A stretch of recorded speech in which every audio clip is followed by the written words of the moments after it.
Mumeze mute bakunzi ba Modiambo TV? Yes, iri Moses wanyu garutse. Nkaba mbazanye iki kiganiro nubwo nyizeye amatariki yo hagati yo kwa applyinga mwihangane.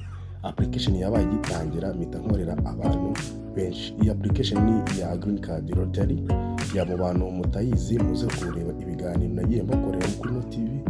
Murabona ikiganiro kitwa Green Card ni iki mbese hari ibiganiro nakoze byinshi byo bisobanura ino system of diversity visa program. Yes, bantu banjye rero ndabashishikariza first of all ucyumva ikiganiro like sharing abantu aya makuru neza abageraho. Then gukora like na comment, ngo akora comment baratubaza ese tubaza amakuru ushaka kumenya.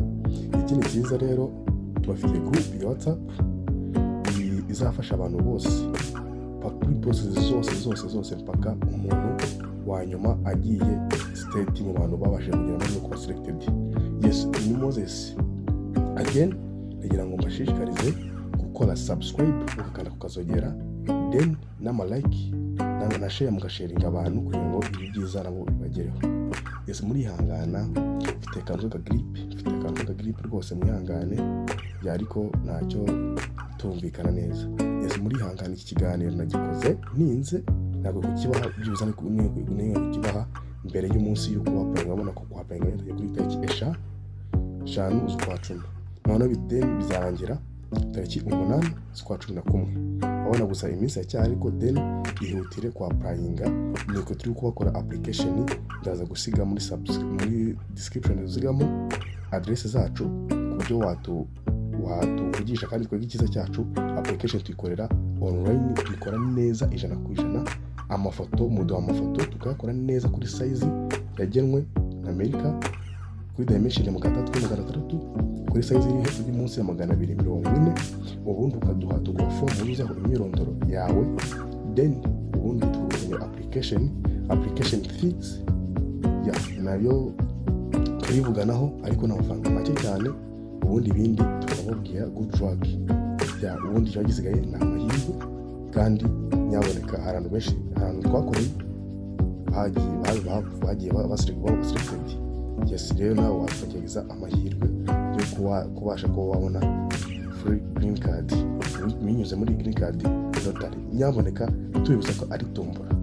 Niyo waprayinze nugira ngo use direct utsinda ngutegereje ko bakubwira ngo urayingoje korera ngo ajya gufata visa ya urategereza ukaba selected. As steps zigenda ziza ntabwo twasobanura muri group twasobanurira bari ifomo kuza DS 600. Yes, urumva ni ibintu bifata igihe ariko then iyo wa selected niyo first step uvuga ngo tayari ibintu byaciyemo. None biba byiza iyo apuranye n'umuntu w'umunyamwuga mu expert muri ibi bintu yo kwapuranye neza ukaba selected 100%, amahirwe uba uzatsinda.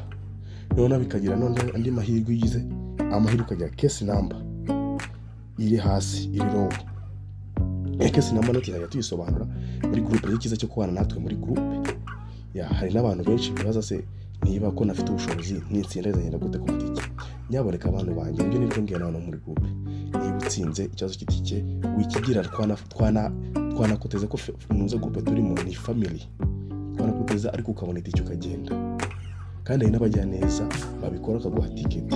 Ya rero mwe muze muri group ubundi ibindi Imana iduha umugisha. Yes, muri hangana ikiganiro mpamvu gikoze ninze nitangira application ya eshatu nibwo natangiye application neza. Bantu banjye ntago nababeshya nakorera abantu benshi.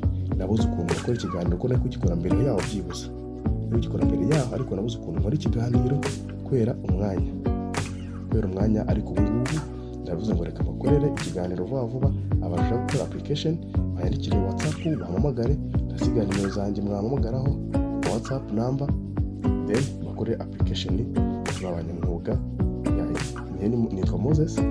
Bakora application neza 100%. N'ubundi bisigaye n'amahirwe. Amafaranga ni nk'ubuntu bagana make cyane kandi nibutsa nibyo niko kubwira abantu muri group mwirinde fake website cyangwa se scammer website.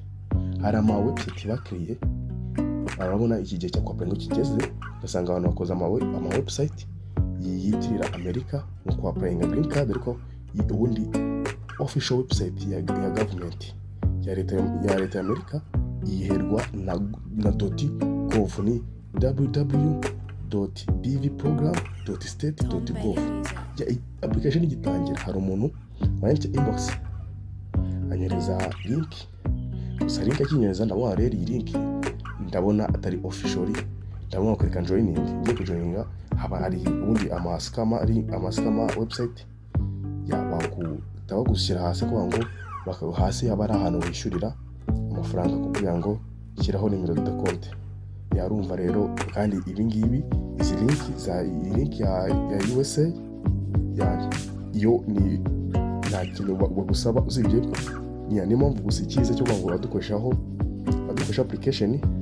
Hari umuntu ushobora kugenda kwikorera application, wenda ushobora gukoresha ifoto bakayiguha neza ko wajya gukora application, ugasanga amatariki yaracuritse, ugasanga amazina yanditse nabi, ugasanga ahantu bashyira amashuri bize ushyizeho nabi, ugasanga mbese abantu niba ufite umuryango abana bawe bataciza amafoto urayitiranyije. Ibyo byose ni udukosa ushobora gukora, ugasanga interview urayitsinzwe. Ese nababeshya mu Rwanda ni abantu benshi baba selected, ariko abantu bagenda ni bake cyane. Kubera ayo makosa ya hato na hato abantu bakora. Nyamuneka amafaranga ya services si menshi, ayo gukora application uyikore nabi, tugukorere ni online, ubu uri mu kazi kawe tukohereza confirmation number iyo uzareberaho result zisohoka mu gatanu. Result muze tubakorere application neza abanyamwuga, ubundi ibindi bisigaye ni amahirwe. Kuko ifoto ushobora kuduha telefone, ifotora neza, ushobora kuba iyo ubitse muri phone yawe, kuko ifoto igomba kuba amatwi agaragara, ureba imbere, ureba muri kamera, umutwe uringaniye, then iyo bisigaye ni kuca kwisize background igomba kuba umweru. Ikibazo ibyo byose turageditinga tukabishyira ku background y'umweru, tukayishyira neza ku size yagenwe, then tugacekinga ko yujuje ubuziranenge muri system ya green card. Twabona yujuje ubuziranenge, ibintu bikagenda neza, tukatangira application. Nyaboneka ni nk'ubuntu, mutugane tukora application. Adress zacu tuzishyira muri description, niho murabona amakuru yose ushobora kutuvugisha kuri Instagram account yacu, ushobora kuduhamagara nimero de telefone mbese na Twitter guess ndumva ni ibyo ngibyo. Iyi ni Modiamba TV, nyamuneka kora subscribe. Ibiganiro byo birakomeje, ngiye kubategura ko nshobora kubazanira yabivuga kuri case number no muri groupe turi kubiganiraho. Buri wese afite ikibazo kugenda atubaza public muri groupe, tukamusubiza ko groupe irimo abantu benshi, harimo ababizi, harimo aba expert benshi, n'abadasobanukiwe neza tukabunganira. Turari ku bwanyu, nyaboneka don't miss out. Ni amahirwe ni gukora application hose ukituriza, ugategereza ngo gatanu ariko nwishyiremo ngo ntatinze. Ni amahirwe, ni umuntu usanga yaplayinze for the first time agatsinda akaba selected. Hari n'amaze kwaplayinga inshuro zigera mu 10 bakaba selected, ariko still na n'ubu ariko kurengera icyiza n'ubu bakwiyeho passport, no passport rwanda. Abantu bacu rero ni amahirwe turafatirana, kandi icyiza ko twaplayinga mu Rwanda turi benshi, mu Rwanda hafatwa abantu benshi. Rero ni byiza ko twaplayinga ku muntu gukorerwa application n'umuntu ubizobereyemo gukora application neza, then bibasifite ibindi abasigaye kuba ngo 100% ndabona visa kuko amakuru bashyizemo abarumva bari sawa. Hari n'abantu benshi bagenda tubaza ese ngo nkoza application indi single bisected na bisected narashatse. Ibyo nta kibazo, ibyo ngibyo bitubyuza muri form ya DS 300 niho wuzuza ibyo washatse, ukanasobanura nyine ugashyiramo detail ko washatse. Ibyo ntacyo bitwaye rwose. Rero bantu bacu adress zacu tuzisiga muri description, then watuvugisha ubundi tugakorera application. Murakoze, ciao ciao, ibindi Imana ibane umugisha.